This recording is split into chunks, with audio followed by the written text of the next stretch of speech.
Welcome to the Moth Folk Studio podcast. I'm Suni and I'm here to share with you about all the artsy, crafty, creative things that I've been up to this week, or really more accurately, the last couple of weeks.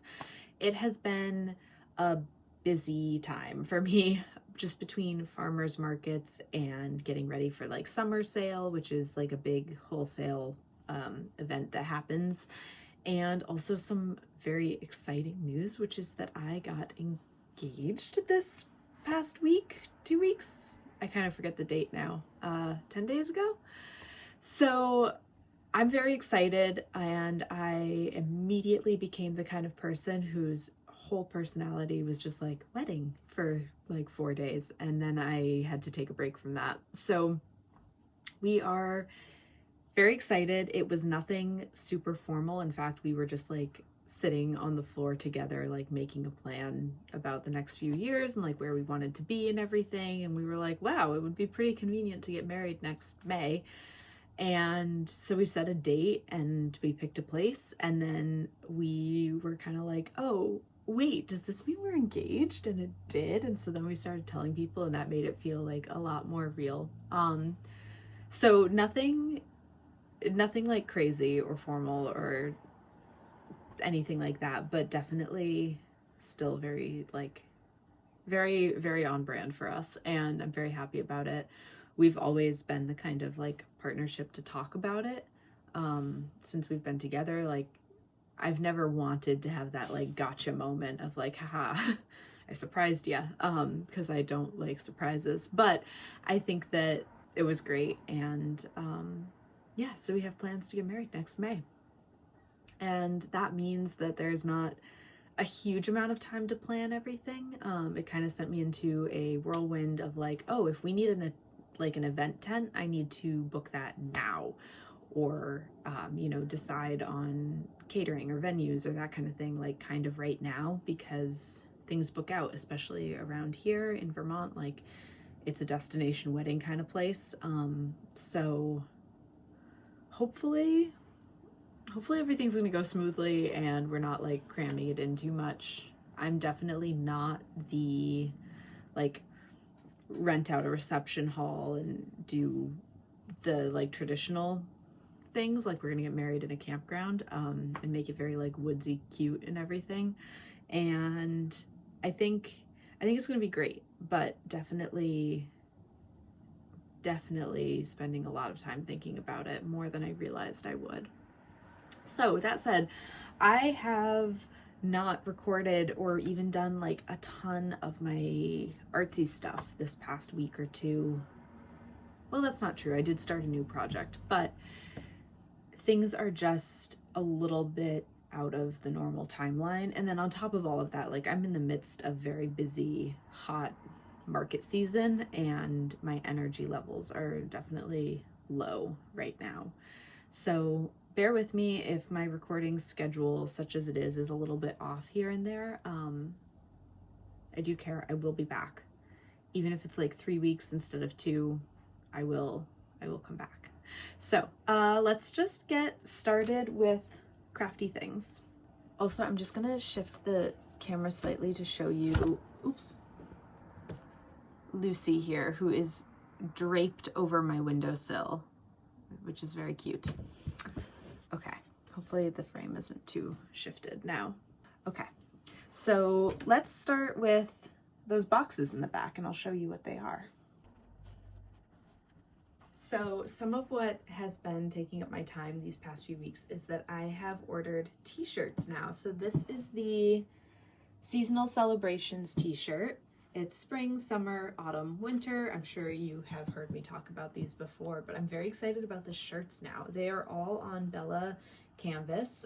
They're 100% cotton t-shirts, and they say Moth Folk Studio on the back. I have sizes small through 2X, and since this is also a knitting podcast, I'm sure everyone, has their opinions on size inclusivity. I wish I had more sizes. I really do. If and when I can, I will have more sizes, but for right now, those were the sizes that I could feasibly and like affordably produce, just because I am a really small business and I can't do all of the sizes. But that said, if there is a size that you really want, like a 3X or an extra small, please just let me know and we can custom order it for you. I just don't have stock on hand. So this is the next design. This is just the Moth t-shirt, the Moth Folk Studio t-shirt. And this one comes in ash, purple storm, cocoa with gold inking, which sort of comes up on camera. It's a very, very subtle gold, and the like glitter of it is really in the ink, so it doesn't shed, which is ideal. Hey, Lucy. Hi. This is vintage black, also with the gold. Moth Folk Studio on the back. And then we have this lovely deep green color also with the gold printing. I think this one's probably my favorite. And then lastly, we have the Celestial Fauna t-shirt. So with the celestial trout, owls, turtle, squirrel, moth, chickadee, otter, raccoon, hare, crow, osprey, and bats. Give you a closer look.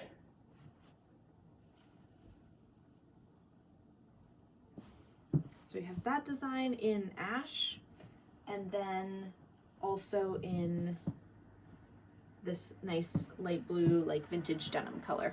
So those are all the t-shirts. Very excited about them. They were printed by Amalgamated Culture Works, which is local to me. They're a lovely screen printing shop in Burlington, Vermont. Highly recommend. They're great, and they make all of my printing dreams come true because I don't actually know how to screen print myself, and I don't need another hobby. So they are very good to me and taking care of all of my printing needs. And then these aren't new, but I have had a restock on my bandanas. So they come in that same like muted gold and then also in black. And they look like this. They have this really fun like moth pattern on them, and they're back in stock. So if you want one, you can head over to the website. Hopefully by the time this episode is airing, the t-shirts have been listed as well. I'm assuming that they have, so you can check them out at mothfolkstudio.com. Remember, if you use the code MOTHPOD, you get a discount at checkout for watching the podcast and supporting, so thank you. Oh, do you want to see? So yeah, I'm just really excited. These were a huge hit this spring. I sold out of them in the first like month and a half of markets, so I'm glad that I will have more for everybody. While I'm standing here, I think I'm going to show you my spinning progress. Okay, so here is my spinning progress. I kind of forget if I told you about this when I did my last episode, but this is some fiber that I got from the Northeast Fiber Arts Center in Williston, Vermont. And this is just Coriadale dyed in fun like unicorn colors because I wanted to use color. And here is my spinning progress with this so far. I would say this is like a fifth left, maybe even a sixth left of what was a part of this whole braid. So most of it has been worked into my single ply here already. It is not bad. It's way, way more consistent than what I was working on the first time with the dark blue. There are still some areas where I'm spinning it more of like a worsted weight, but we are somewhere around a sport weight most of the time. Like as I'm drafting and everything, like I'm looking and I'm seeing something that's mostly consistent, and then I make a noted mistake and make it too big or too thin, and I know it, which is a big difference from when I started. I took a few days off from spinning because it was starting to like cramp up my hands a little bit, and then this past week I went camping for a couple of days, and while I was camping I was carrying something heavy and I tripped over a rock and I fell. And as I fell, I was holding this heavy box and I like landed into the open side of a door, like the really thin metal edge of an open car door, right here, right on the bone. I don't know if you can see the bruising. Yeah, you can kind of see it here, but it's really this whole area is just like green, and it was swollen for days, and I kind of thought I broke it. But no, I'm okay. And it hurts to touch, but obviously it's a bruise. So I took a few days off from spinning just because I didn't want to like be upsetting or like irritating whatever inflammation was going on. But I'm really looking forward to getting back to this probably tonight and spinning some more. So I would say there's a good chance you'll see my like finished yarn from this next episode. So that's my spinning update. Nothing really to report other than that I've been working on it, and there's a lot on here. So this is cool. I think this is going to be usable, whereas the first stuff that I made was not as usable, or at least it's more of like a chunky art yarn for like something very specific. This is going to be something that I could like work into a hat or something. So yeah, anyways, I'm very excited, and more on this later. So this past little bit, I've been pretty good about acquisitions. In my last episode, I showed you kind of everything that I got, including the yarn wall project behind me here, which is still fantastic and I'm loving it. But I wasn't going to get any new yarn, and then I was super knit-fluenced by Young Folk Knits, so I ended up getting some of the Wandering Flock Cotton Lino in the colorway Sand. It's really nice. I'm pretty happy I got this. So it is a 35% organic cotton, 30% mulberry silk, 20% linen, and then 15% baby alpaca. It's 100 grams, 328 yards, or 300 meters, and it's saying that it's like a sport weight. It's very soft, and yet it has a little bit more of that like cordage fiber, like cotton and linen. So really cool. And what I have started working on with this, as we go right into whips here, is my Darjeeling top. And I have already made pretty good progress on this. I cast on last week, I want to say, and the pattern and like all of the comments definitely say the most challenging part of this pattern is the picot edge and the little bit of lace at the bottom. Really, it wasn't that hard. I did make some mistakes with my edge. I'm not at the end of a round, so it's a little hard to show you, but you can see the edge turned out here like really nicely where I started, and then by the time I ended, it got off track a little bit. So what I suspect happened is that as I was picking up stitches, because for a picot edge, this isn't really giving away anything for this pattern, it's just how you do that type of edge, is that you knit some and then you do a row of yarn overs and knit two togethers alternating, and then you knit some more and then you fold it together, and the knit two togethers make the point and the yarn over makes the gap here. So that would be the knit two together, and then the gap here is the yarn over.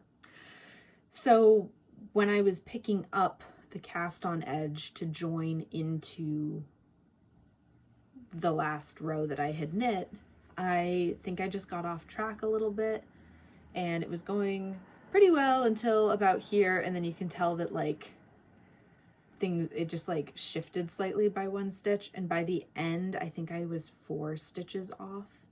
So that's not great. I honestly think that in blocking out, it's going to be better than it looks now, and I could live with it how it looks now anyways. I am not trying to make things immaculate in my knitting. I'm trying to enjoy my knitting process, and doing the edge was tedious and I don't want to do it again. I think maybe if you've been with me for a little while, you know that if there's something tedious, I just like am not going to enjoy it and I don't want to do it again. So it's good enough and I will wear it. I'm not selling this, you know, like I'm happy with how it's turning out, and I'm happy that I'm knitting it, and I'm happy that I'll be able to wear it. So that's why it's going to keep looking how it looks. Like, can't resist knitting on this. It's so lovely as a fabric.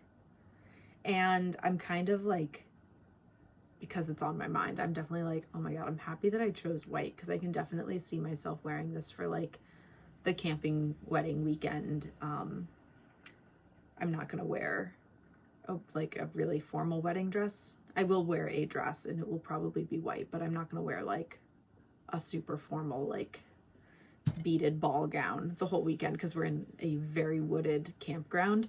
But I can definitely see myself wearing like this with a pair of jeans or something for like setup and hanging out kind of thing. So yeah, I'm excited to do this. I'm not going to save it for that weekend, but chances are I won't finish it in time to wear it for like really hot weather this year, and then maybe I'll wear it next year. I don't know. This doesn't matter. I'm having a good time knitting it is what's important. Also, I'm knitting a size large, and one note on this pattern, I need to set this down so I don't keep knitting with it. One thing about this pattern is that it comes with a checklist. So for each size, I'm not going to show you up close because I don't want you to steal the pattern, but it comes with a checklist of each section, and like row by row, as you complete them, you check them off. And it helps you keep track of things like, when do I put in a buttonhole? Or, you know, is this row gonna have eyelets or not, kind of thing. When I downloaded the pattern, I kind of thought like, oh, this is dumb, I don't need it, I'll just follow the pattern. But the way in which the pattern is constructed is a little bit confusing, and I definitely appreciated having access to a checklist for a few of the sections, in particular doing like the eyelet lace at the bottom and the buttonholes. It's really handy. So I definitely recommend printing out the checklist that's relevant to your size if you're doing this pattern. Otherwise, the pattern is clear. I would say it errs a little bit on the side of giving more information than not. And, you know, for example, instead of just saying like complete a picot edge, it gives 4 different options for how to do that, like in detail. So if you want something that's gonna like hold your hand a little bit more through it, it's great. And I'm just looking at the pattern to see any other thoughts. It's a pretty dense pattern. All sizes are represented, and there are also like different lengths for each size. So it definitely has a lot of information packed in, but totally understandable, which is ideal for a pattern that you know what you're doing. So anyway, that is my Darjeeling top, and yeah, I've got a few inches of progress, and hopefully I can make more progress before summer's done, and that can be my summer knit for the year, because the outline tee I have made no progress on at all. In fact, it was just like sitting in my car for a few weeks because I didn't want to work on it and I didn't care. Maybe most of you saw this coming. I kind of saw it coming, but I didn't want to believe it. So here I am. Where's my progress tracker from last time? Okay, yeah, I've knit exactly 3 rows since we last checked in about this. And as I pick it up, I don't love it. I don't hate it. I just am more excited to work on other things like this one that I've started. So I don't know what the destiny is for this piece. I honestly don't. I suspect I will finish it because I don't like having unfinished projects, and I would have to have something like seriously wrong with it, or I would have to have not touched it for like 2 years for me to frog something. I think I have too much in me of like, well, I can set it down for a little bit and come back to it when I'm feeling more excited about it. I think most of it for me in not wanting to work on this one is just like, it's not insanely satisfying, and the yarn is very small, very fine. It is the Ritual Dyes Undine, which I found out it's not Undine, it's Undine, from the podcast Those Twins Who Knit is where I learned that. The yarn is great. It makes a lovely fabric. It has that nice like cellulose fiber quality about it that is rough, but you can tell it's going to soften in with wear and like be cooling and everything you want it to be out of a cotton linen blend. But that doesn't take away from the fact that it's just kind of like rough on your hands, or there's low progress because it's such a tight ply. There's no like give or bounce to it. It is a static little piece of string. So no real progress here. I'm so far through it already though. Like I have, let me pep myself up here. I have about 1.5 inches until I start doing like the right front, left front. Because right now I'm just doing the front, and then I'll do right front, left front. Like I'm halfway through, at least. And if I just keep going, it's gonna be okay. So maybe I should just keep going. Anyway, that's enough about this. I don't want to take up too much time talking about it when I'm not actively working on it enough to like warrant that. Next whip, we have my Heirloom Quilt Cardigan, and this I have made some like serious progress on. So I'm going to cover up Lucy with my little photo here or video of me wearing it and showing you my progress so far. So here it is. Obviously, as you can see in the video, I have gotten to the stage where I have seamed together all of my squares, and I've actually even started on one of the sleeves. This I recorded a few weeks ago, like 2 weeks ago, on an incredibly hot day. So that's why I look like a little Teletubby. And this hasn't progressed since I filmed that, really. Like, this is my sleeve still. I am modifying my sleeves. I didn't want to go and start my sleeves from like the top of the shoulder down to here. I wanted it to be like within 1 or 2 squares, and then I threw in a few decreases until I got to like a comfortable armhole length. And oh, that's not long enough to pull it out. I'm so used to doing like magic loop that I feel like I have to pull all of my needles out and make a loop even if I don't. So this one I got to a point on it where I was feeling really good and like excited, and I got that sleeve started, and then I put it down.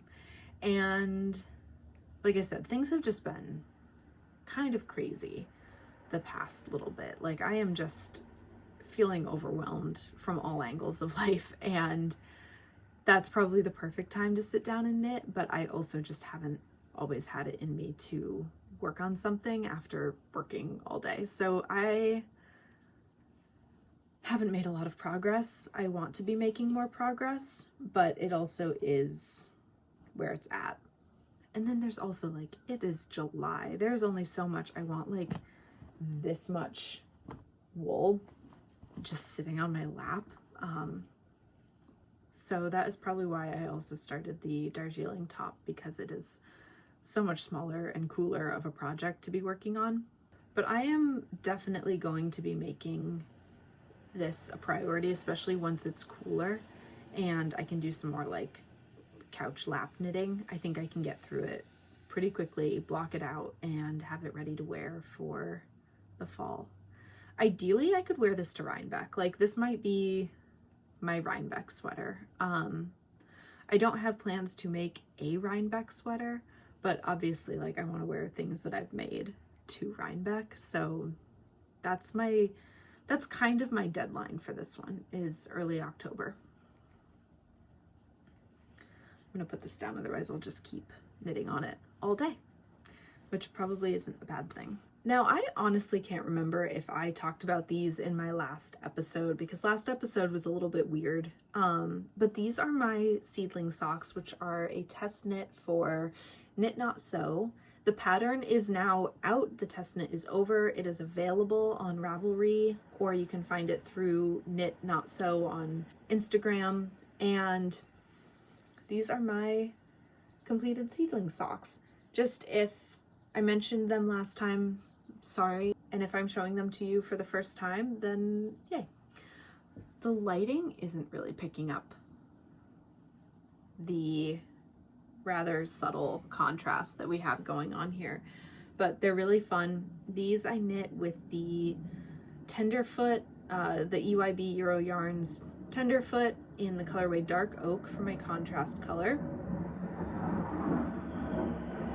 And then this is Kathmandu Fingering from Queensland collection. This is in the colorway Celadon, and it's like this fun tweedy, I believe it's mostly merino, and then it has some silk and cashmere flecks in it.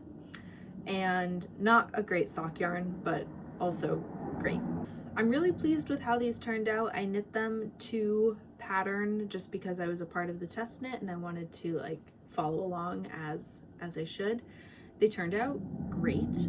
I've worn them once, I think, and I will again. What else do I normally talk about in a podcast? I feel like it's been a little while since I've actually sat down to film one. I kind of don't know what else I have to share this week. This might just be a little bit of a shorter episode, but I really wanted to make sure I got on here and did some updates because it had been some time between my last like real update and then last week's little weird video. I still haven't really figured out my camera situation, so that's why I'm still filming with a front camera.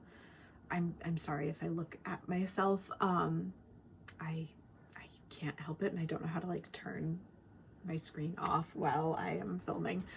Plus, it kind of helps me make sure things are in frame. But yeah, this has been a really strange week in, well, really like 2 weeks in my life. I think I wasn't necessarily prepared for the shift from like life as I knew it to suddenly people are like talking to me about wedding planning all the time, and I'm thinking about it all the time, and I feel like somehow I like blinked and missed the opportunity to recognize where I was at right before we made that decision. And now that it's been made, like the timeline has shifted. And I'm really happy that it has, but I think that I also have a moment of like, oh, where did that piece go? But I think that ultimately, like, the reason that we're doing this is to be together and like create peace in our lives, and I think that that's great, and I'm very happy about it. So I'm very excited. I have just like never been the type to plan my wedding or think about that kind of thing. Like I've had loose ideas of, oh, I'd like to get married outside or that kind of thing, but nothing to the extent of envisioning like what colors or what a cake would look like or any of these things. And so now that I'm here, I'm like, oh, I have to like have ideas, and honestly, it's kind of a fun creative project. So I'm excited. I'm looking forward to it. I'm overwhelmed. I'm processing my life shifting dramatically for the next like couple of years. And that's all cool. I guess it's a huge distraction at least. So I will probably update here or there. I think that especially for things like decorations that I'm coming up with, I'll probably want to share those a little bit just because I'll be making most everything myself and it'll be like a big creative outlet. Sorry, by the way, we live like right under a flight path and I can't really do anything about it. I was sort of thinking about like what I would knit for myself for the wedding day. Like, would I knit a veil or a dress or, you know, something like that. And I don't think I'm going to. That sounds like homework to me, and there's plenty of other homework to be done with this whole experience, that I really want knitting to still be a place that I can like come to relax. I mean, there are things like this Darjeeling top, which I may wear for that weekend because it's, you know, like the right color. But I don't think I want to knit something specifically. That sounds like so much pressure. I did sort of think that it would be funny to like knit myself a little like cabled garter, but I'm not even thinking I'm going to be wearing one or doing that whole thing. That seems a little much for me. I want as minimal attention on this day as possible. But I was like, what could I knit that's really small? And the thing is, it's also going to be in early May in Vermont camping, so it's going to be cold. Like, the chances of it being above 70 degrees are like slim-ish. So I think that even if I knit myself like a little pair of like white, like wrist warmer kinds of things or something along those lines, like that would be practical and cute. But nothing like formal or traditional, like a veil or a dress. I also kind of thought about knitting like the little pocket squares for my partner and his groomsmen. I thought that might be a cute look. And then maybe knitting like little beaded bags or like little knit pouches for my bridesmaids. But again, that might be asking a bit much of myself in this tight timeline and everything, but we'll see. We do have several months. Okay, I really don't want to turn this knitting art podcast into a wedding planning podcast, but I think that it's sort of like undeniable that I'm going to be excited about the creative side of planning a wedding, and you're going to hear about it. And I really hope you don't mind. Okay, that is what I have for you today. Thank you very much for being here.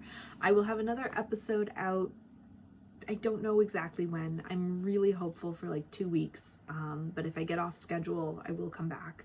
And as always, you can find me online at Moth Folk Studio or mothfolkstudio.com. And I am happy to hear from you whenever. Drop a comment, do a like, subscribe, and I will see you next time.